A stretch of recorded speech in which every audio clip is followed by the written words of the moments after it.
வணக்கம். நீங்கள் பார்த்து ரசித்துக் கொண்டிருப்பது உங்கள் பாஸ் டிவி. செய்தி வாசிப்பது உங்கள் பி விஜயன். செய்திகள் தொடர்கிறது. இந்திய கம்யூனிஸ்ட் கட்சி நெல்லித்தோப்பு கிளை மாநாடு 13/7/2025 காலை 10 மணி அளவில் தோழர் சரவணன் இல்லத்தில் நடைபெற்றது. இந்திய கம்யூனிஸ்ட் கட்சி தேசிய குழு உறுப்பினர் தினேஷ் பொன்னையா கட்சியின் கொடியேற்றி மாநாட்டை துவக்கி வைத்தார். இந்திய கம்யூனிஸ்ட் கட்சி மாநில செயலாளர் ஆமு சலீம், சிபிஐ மாநில கட்டுப்பாட்டு குழு தலைவர் ஜி.கே. கோவிந்தசாமி, நெல்லித்தோப்பு தொகுதி செயலாளர் ரா. பெருமாள் வாழ்த்துரை வழங்கினார். இந்த மாநாட்டிற்கு நெல்லித்தோப்பு கிளை துணை செயலாளர் வி. முருகன் தலைமை தாங்கினார். கிளை செயலாளர் ஏ. ஜெயகுரு அறிக்கை சமர்ப்பித்தார்.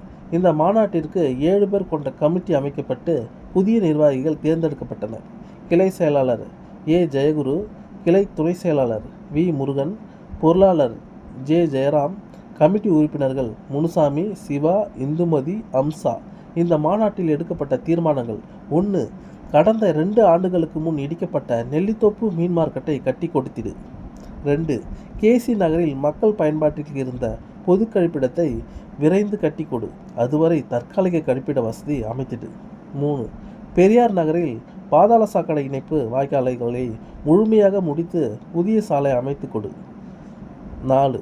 பெரியார் நகரில் அரசுக்கு சொந்தமான இடங்களில் அரசு ஆரம்ப சுகாதார நிலையம், அங்கன்வாடி மையம் மற்றும் போலீஸ் பூத் அமைத்து கொடு. 5. 20 வருடத்திற்கு மேலாக வாடகை வீட்டில் வசிக்கும் மக்களை கணக்கீடு செய்து அடுக்குமாடி குடியிருப்பு கட்டி கொடு. 6. உப்பு கலந்து வரும் குடிநீரை மாற்றி சுத்தமான குடிநீர் வழங்கிடு. 7. சுப்பையா சிலை முதல் இந்திரா காந்தி சிலை வரை உள்ள சாலையை விரிவுபடுத்து. 8. நெல்லித்தோப்பு மேரி பின்புறம் 25 ஆண்டுகள் முன் கட்டப்பட்ட சமுதாய நலக்கூடத்தை மக்கள் பயன்பாட்டிற்கு வழங்கிடு. 9. நெல்லித்தோப்பு பகுதிகளில் தெரு நாய்கள் பெருக்கம் அதிகமாக உள்ளது. சாலையில் மக்கள் செல்வதற்கு அச்சப்படுகிறார்கள். தெரு நாய்களை பெருக்கத்தை கட்டுப்படுத்திட நடவடிக்கை எடுத்திடு போன்ற கோரிக்கைகள் வைக்கப்பட்டன.